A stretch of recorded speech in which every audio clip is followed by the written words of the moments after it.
Halo Bapak dan Ibu sekalian, apa kabarnya? Semoga Bapak dan Ibu sekalian dalam kondisi sehat dan tetap semangat. Kita berjumpa lagi pada mata kuliah Perkembangan dan Konsep Dasar Pengembangan Anak Usia Dini PAUD 4306. Pada sesi yang ketiga ini kita akan belajar tentang perkembangan dan konsep dasar pengembangan fisik motorik. Pada sesi ini, Bapak dan Ibu bisa membaca pada BMP PAUD 4306 modul yang keempat. Jadi, Bapak dan Ibu sekalian, terdapat 5 prinsip di dalam perkembangan motorik anak. Yaitu yang pertama, perkembangan motorik ini bergantung pada kematangan otot dan syaraf anak. Yang kedua, belajar keterampilan motorik ini tidak akan terjadi sebelum anak matang.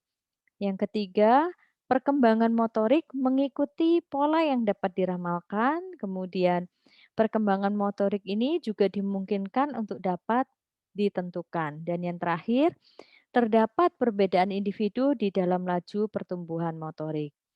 Di mana dalam hal ini setiap individu memiliki laju pertumbuhan yang berbeda-beda antara satu anak dengan anak yang lain. Hal ini dikarenakan kecepatan pertumbuhan setiap anak dipengaruhi oleh multifaktor atau oleh banyak faktor, baik dari dalam diri anak tersebut atau faktor keturunan dari orang tuanya ataupun faktor lingkungan yang dapat mempengaruhi laju pertumbuhan motorik seorang anak.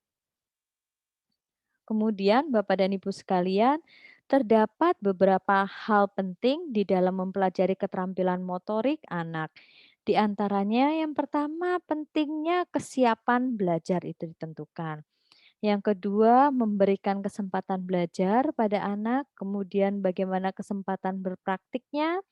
Yang keempat, memberikan model yang baik sehingga dalam mempelajari keterampilan motorik ini coping atau meniru merupakan hal yang sangat penting agar anak memiliki suatu keterampilan motorik yang baik, sehingga dia memerlukan model yang baik pula. Jadi kita bisa memberikan contoh dengan contoh yang baik juga. Kemudian adanya bimbingan, adanya motivasi, kemudian setiap keterampilan motorik harus dipelajari secara individu ya, dan yang terakhir keterampilan sebaiknya dapat dipelajari satu persatu. Untuk lebih jelas dapat dibaca pada modul yang keempat.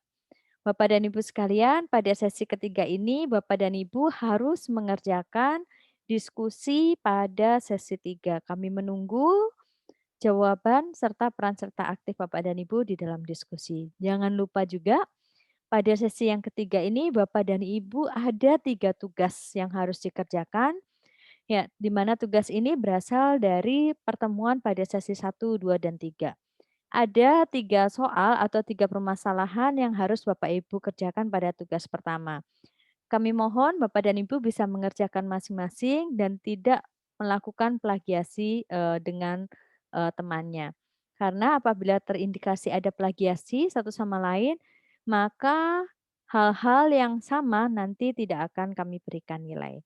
Demikian Bapak dan Ibu sekalian, tetap semangat apabila ada hal-hal yang masih belum dimengerti dan ingin ditanyakan, Bapak dan Ibu bisa menghubungi saya pada alamat email yang tertera pada bagian pendahuluan atau Bapak dan Ibu bisa langsung mengirimkan message kepada saya melalui e-learning ini. Terima kasih Bapak dan Ibu sekalian, sehat selalu, tetap semangat.